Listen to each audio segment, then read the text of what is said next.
Hello everyone, welcome back to Tech Vibe channel. If your TCL Roku TV won't update the Roku OS, you're not alone. Many users face this issue, and today I'll show you the most effective ways to fix it quickly. Stay tuned till the end for all the solutions. Step 1. Check your internet connection. The most common reason your Roku TV won't update is a weak or unstable internet connection. Go to Settings Network About to check your signal strength.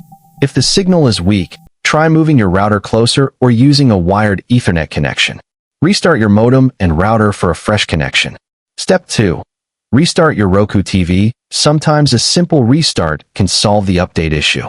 Navigate to Settings System Power System Restart. After the restart, go back to Settings System Update and try again.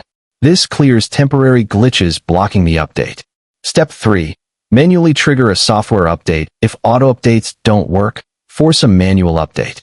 Go to Settings System Update. Check now. If an update is available, your TV will download and install it. If it still fails, don't worry, we have more fixes. Step 4.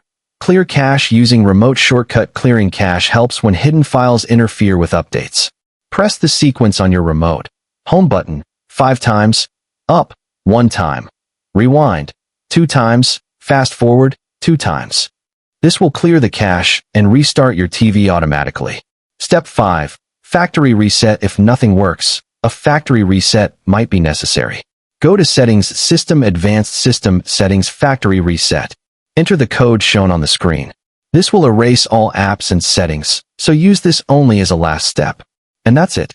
These fixes should help you update your TCL Roku TV to the latest Roku OS. If the issue persists, it might be a server-side problem, so check Roku's official support page. Don't forget to like, share, and subscribe for more easy tech fixes. Thanks for watching, and see you in the next video.